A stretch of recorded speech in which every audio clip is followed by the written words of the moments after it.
we continue with the trial scene of the Merchant of Venice, and we can see that Shylock is reluctant to provide a surgeon or a doctor to take care of Antonio's wounds after he cuts off his penalty, and Portia is requesting Shylock to appoint a surgeon at his expense. And let's see now what Shylock has to say when Portia makes this request. So students, we are on page 123 now, and let us see what Shylock says. Shylock says, is it so nominated in the bond? So, is it mentioned so in the bond?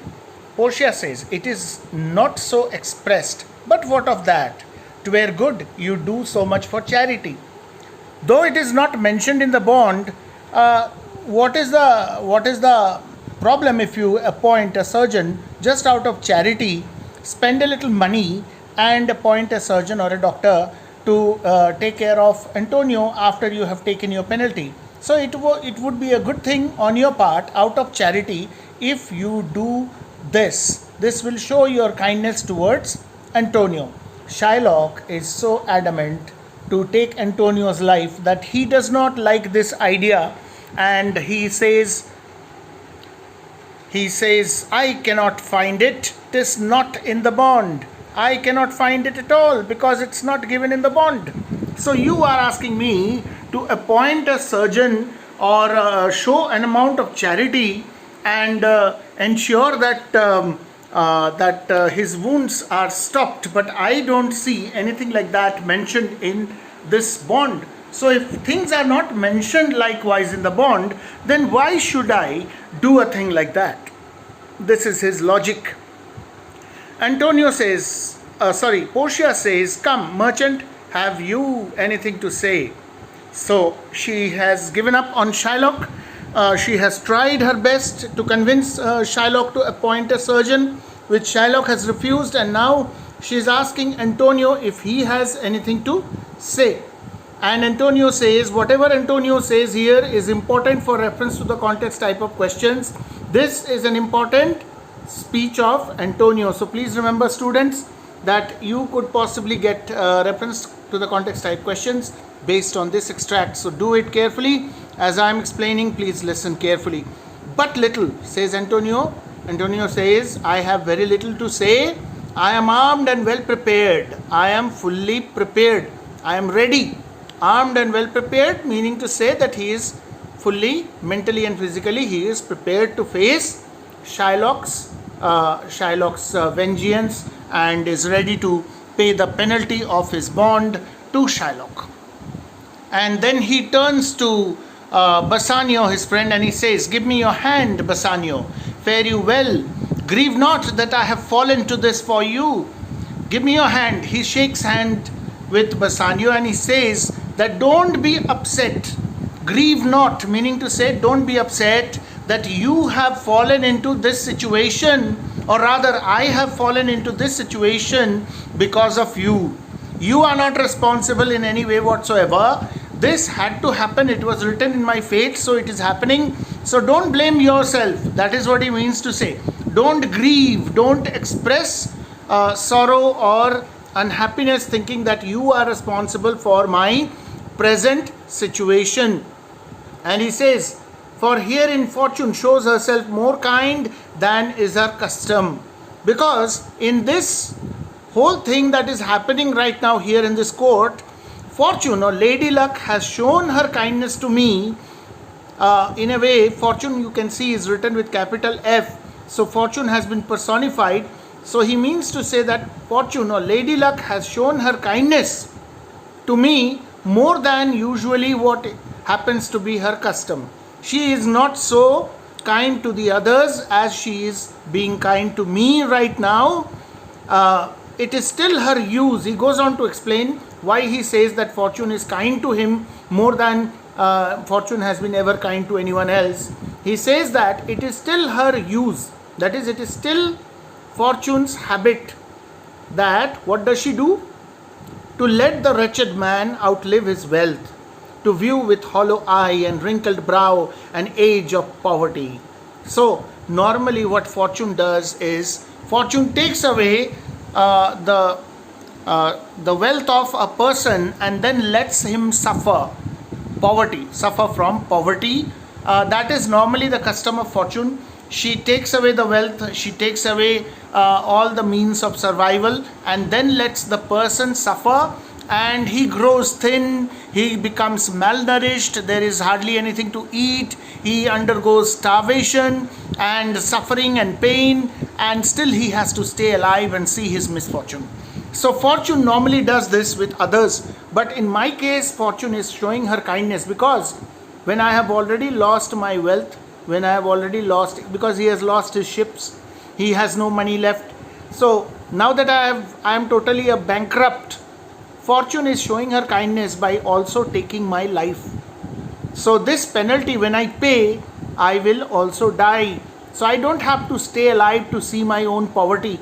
For as long as I have lived like a rich royal merchant. And now that I have lost my wealth, all my ships have been destroyed, miscarried. Now fortune is showing her kindness to me and is allowing me also to die, so that I don't have to undergo this misery. That's what he says. From which lingering penance of such misery doth she cut me off? So fortune is cutting me off from this constant or everlasting or lingering misery or penance or suffering. So lingering penance refers to prolonged suffering. The meaning is explained alongside. You can see the meaning given alongside. So I am being cut off from all such suffering by fortune. Commend me to your honorable wife. And then he says that since I am not in a position to stay alive after I pay the penalty, so there won't be any scope for me to see or meet your wife. So recommend me, rather convey my respects and my best wishes to your wife, whom I have not met and I don't think I'll be able to meet. So please give my regards and respects and my best wishes to your beloved honorable wife. Tell her the process of Antonio's end. Explain to her how Antonio died, under what circumstances Antonio met his end. So explain to her the whole story behind Antonio's death. That is, he is talking about his own death. So please tell your wife about how I met my end. Say how I loved you, speak me fair in death. Tell her how much I loved you as a friend of mine, how close to me, close to you, or close to me rather you were, or how close to you I was, how good friends we were, the best of friends, and tell her to judge. Okay? So speak fair of me after I die. Say only good things about me after I die. And when the tale is told, after you have told her everything, ask her to be the judge and say whether Bassanio had not once a love. Meaning to say that after you have told her everything about me, ask your wife to judge and say whether Bassanio, that is you, had a good friend once upon a time who loved you dearly or not. So ask her to judge and say that. Repent not you that you shall lose your friend, and he repents not that he pays your debt. Don't be repentant. Don't feel sorry that you are losing your friend, because that friend who is about to die, he means himself, is also not repentant, is also not feeling sorry or not regretting the fact that he has to give his life in order to pay off your debt. So your debt in the market is being paid off by your friend, but he is not repenting. So you also should not repent. You also should not feel sorry or guilty, because I don't feel sorry that I am giving my life for my dear friend Bassanio. So you should also not feel sorry that I am dying for you. For if the Jew do cut but deep enough, I'll pay it instantly with my heart. Because if Shylock the Jew cuts deep enough with his knife into my chest, then I shall pay your debt almost instantly or at once with my heart.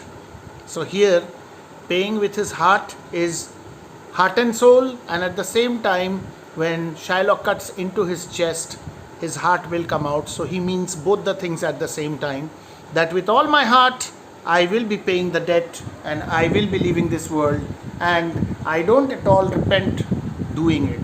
So he makes it very clear to Bassanio. I hope you have understood this speech of Antonio. If you have any doubt, you can play this video again and listen to my explanation. Don't have any doubts, any confusion. Listen to it repeatedly so that you understand each and every line which I have explained here. Now Bassanio says, Antonio, I am married to a wife. Antonio, I am married to a wife.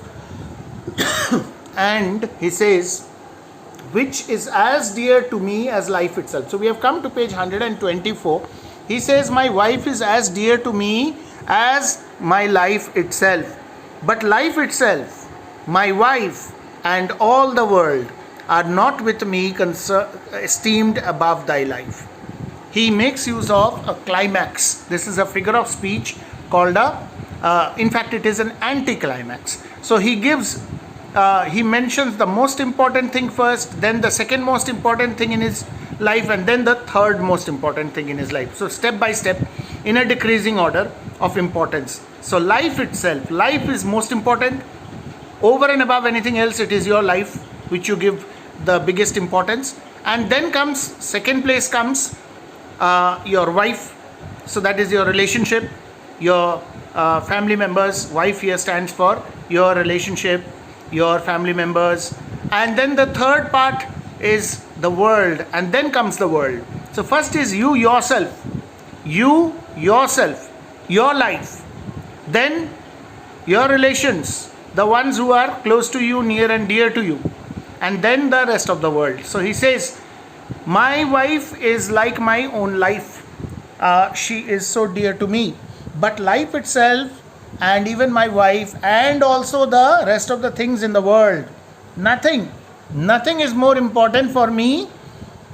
So he goes on to say that, he says, are not with me esteemed above thy life. Meaning to say, all these three things, if we put them one after another and consider, nothing is more important. None of these three things are as important or even more important than your life, Antonio.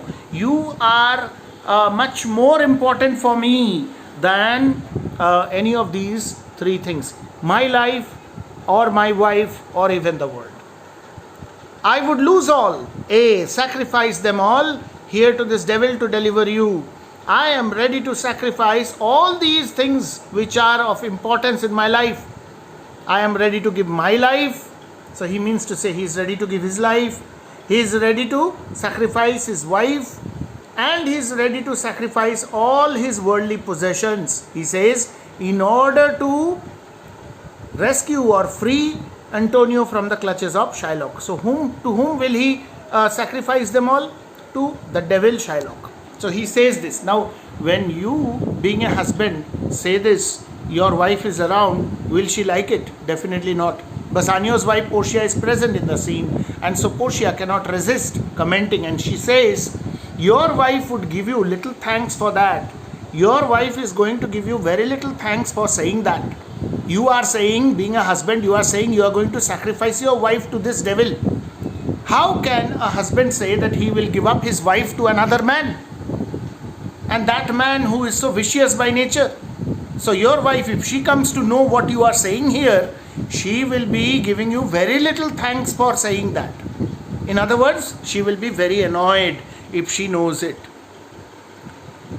And then if she were by to hear you make this offer, so she will give very little thanks to you, and if she hears you making this offer at this stage.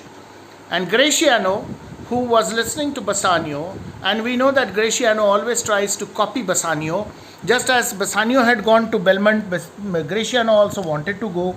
Then Bassanio was busy with Portia, and Gratiano started courting Nerissa, and finally won her consent to marry him. So you see, Gratiano is no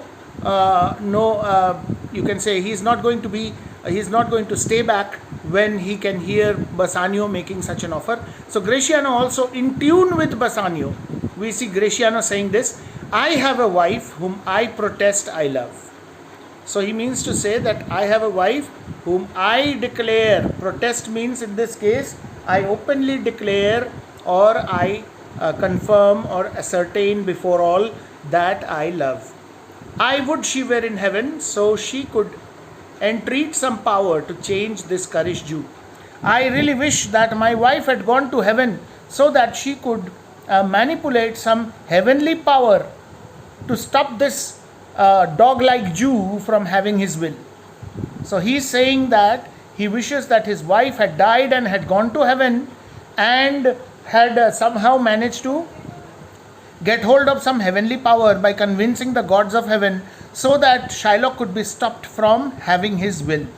So Graciano has also said something very peculiar here in this case. Actually, Portia is, William Shakespeare is adding these lines here to add some comic relief to the scene, especially because Portia and Nerissa both are present in the scene. So the audience will enjoy when these two husbands comment about their wives in such a manner.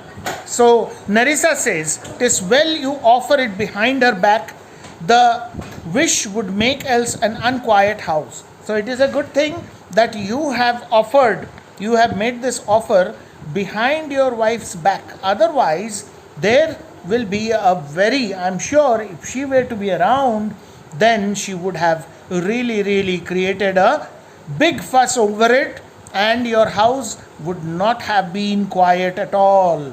So there would have been a lot of trouble. You would have faced the trouble. Luckily, you are away from home when you are making this offer. Otherwise, you could have had a proper dose from your wife. She would be very angry.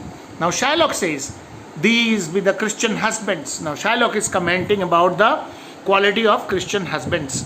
And Shylock has lost his daughter to Lorenzo, who has taken her away. So Shylock has a very negative attitude not only towards Christians but now also towards Christian husbands. He does not approve of Lorenzo as a husband of his daughter. So that is why he comments, these be the Christian husbands. I have a daughter. Would any of the stock of Barabbas had been her husband rather than a Christian?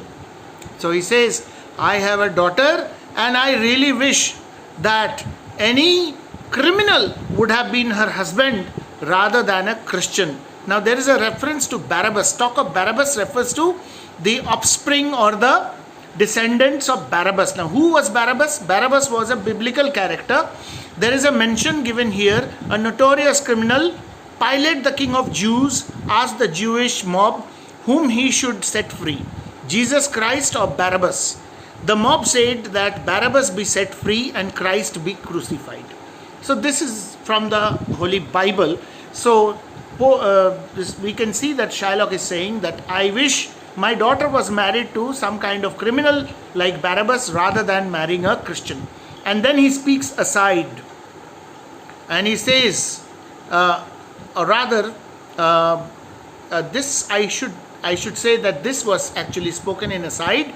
And now Shylock says, we trifle time, I pray thee pursue sentence.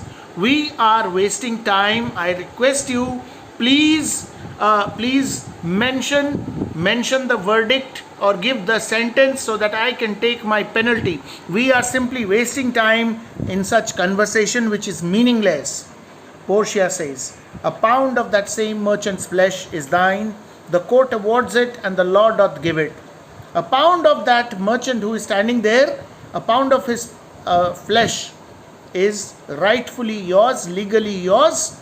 The court is awarding it to you and the law is giving it to you. So Portia makes the sentence or the declaration. Shylock says, most rightful judge. Shylock is very happy once again. And with that we come to page 125. Portia says, and you must cut this flesh from off his breast. The law allows it and the court awards it. And you must cut off this flesh from his chest, and both the court as well as the law is allowing you to do it. And Shylock says, Most learned judge, a sentence, come prepare. Oh judge, you are such a learned judge. Now I have got a sentence, now I have got a verdict, a final verdict. Come, prepare. Meaning to say, he's asking Antonio to get ready. Portia, and come prepare. And saying this, Shylock approaches Antonio, and just as he is about to stab Antonio in the chest, Portia says, tarry a little. Wait a little. Just wait. There is something else. This bond doth give thee here no jot of blood. The words expressly are a pound of flesh. Take then thy bond, take thou thy pound of flesh. In this bond, it's very clearly mentioned that you are supposed to get a pound of flesh within inverted commas. These are the exact words written in this bond. But in this bond, there is nowhere in this bond can I find this written that you can also cause even a drop of blood to come out. Blood is not mentioned in this bond. Only a pound of flesh. So then, according to the bond, take your penalty. Take your pound of flesh. Without shedding blood. Go ahead, take your penalty. But in the cutting it, if thou dost shed one drop of Christian blood, thy lands and goods are by the laws of Venice confiscate unto the state of Venice. But then, while taking your pound of flesh as penalty, if you shed even a single drop of Christian blood, then according to the laws of Venice, all your wealth and property will be seized or confiscated, taken away from you, and will be taken away by the government of Venice. The government will take away your wealth and property if you shed a single drop of Christian blood. You are only allowed to take what is mentioned in the bond, a pound of flesh and nothing else. No blood is mentioned, so you should not drop a single jot of blood. So this is the turning point of the trial scene. The tables are turned against Shylock, and now Shylock is in a tight spot. Shylock was wanting Antonio to be in a tight spot, and now he is himself in a tight spot. Gratiano is so happy that he repeats those exact words of Shylock to make a mockery of Shylock's earlier speech. To make fun of Shylock, he shouts, "Oh, upright judge, Mark Jew, listen to me, Shylock, what I am saying. Oh, learned judge, oh, upright judge, oh, learned judge, Mark Jew, listen, Shylock. I am calling the judge an upright judge, a learned judge." Shylock, of course, is shocked, taken aback, and he does not respond to Gratiano, of course, but he says, "Is that the law? Is that the law?" Portia says, Thyself shalt see the act, for as thou urgest justice, be assured thou shalt have justice more than thou desirest. I will show you the exact act. Act means the points enacted in the legal book of Venice. So he says, or rather Portia says, that I will show you the law. I will show you all the details. I'll show you the law book, and I'll show you the points in that. You will see for yourself. Because you, since you have been urging or requesting or insisting for justice, be assured that you will get nothing but justice. In fact, we are trying to give you justice more than you desire, more than you ask for. According to the law, whatever is allowed, we will allow you everything. So as per the law, you will get justice more than you desire.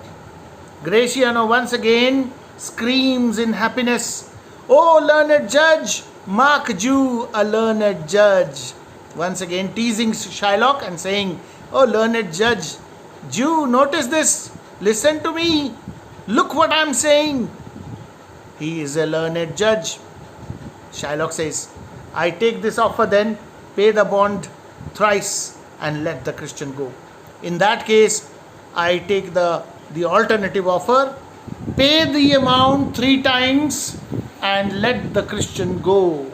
I don't want to take the penalty. Give me the 3 times amount of the money which I had lent. That is 3,000 ducats into 3. Give me 9,000 ducats and free the Christian. I don't want my penalty. Shylock says this. So with that we come to the end of page 125 and we have done 3 pages more from the trial scene. So I hope you have been able to understand. If any doubt, you can once again go through the video from the beginning till the end and you can once again follow my explanations so that all your doubts are cleared. So that's it. Thank you very much.